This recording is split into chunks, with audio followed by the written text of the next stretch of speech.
Hello, good morning. My name is Nur Izan. So today I will explain about the three main learning approach, which are the cognitive approach, behaviors approach, and humanistic approach. I will also discuss how these approaches can be applied in the classroom together with their strengths and limitations. Before we begin, let us first understand what learning is. Learning is the process of gaining knowledge, skill, value, and attitudes through experience, study, or teaching. Different theories explain how students learn in different ways. Today, I will discuss three important learning approaches. They are the cognitive approach, behaviorist approach, and humanistic approach. Understanding these approaches help teachers choose suitable teaching method to improve student learning experience. First approach is cognitive approach. The cognitive approach focuses on how learners think, understand, remember, and solve problems.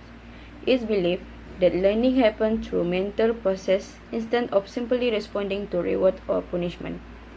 The three major theories are Jean Piaget, Jerome Bruner, and Lev Vygotsky. According to this approach, students actively construct their own knowledge by connecting new information with what they already know. It is also encourages critical thinking and problem-solving skill. The next is classroom application. An example of the cognitive approach can be seen in a primary school mathematics lesson about fraction. The teacher uses fraction circle and picture to help students understand the concept. Students work together in groups to compare different fractions and explain their answer. Instead of giving the answer directly, the teacher asks questions that encourage students to think carefully and solve problems on their own.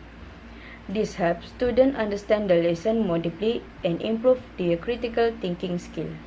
Strength and limitation. One strength of the cognitive approach is that it develops student critical thinking and problem-solving abilities. Students understand concepts better because they actively participate in the learning process.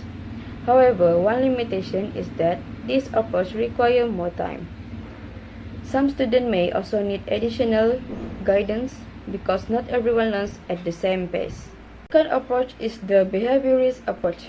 Behaviorism explains learning as a change in observable behavior through reinforcement and repetition.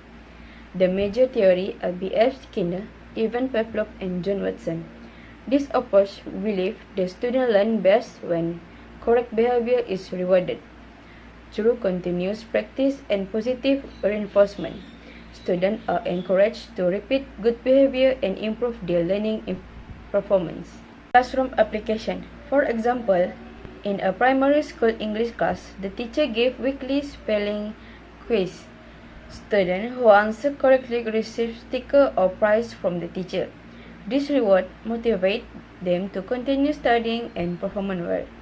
The teacher also encourages students to practice spelling regularly through repetition.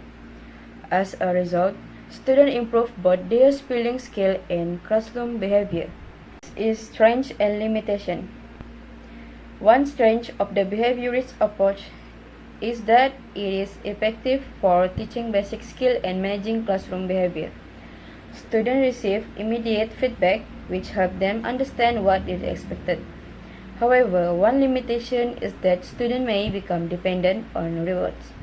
Some students may only learn because they accept a reward instead of developing genuine interest in learning.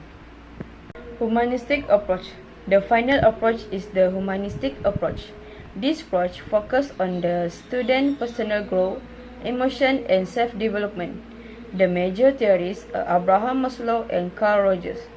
Humanistic learning is student-centered. Teachers encourage students to become independent learners, express their ideas confidently, and develop both academically and more emotionally. This approach also emphasizes respect, empathy, and motivation. Strength and limitation. One strength of the humanistic approach is that it builds student confidence, motivation, and emotional well-being. Students become more responsible for their own learning. However, one limitation is that this approach can be difficult to apply in large classrooms because teachers may not have enough time to give individual attention to every student. Comparison of the three approaches.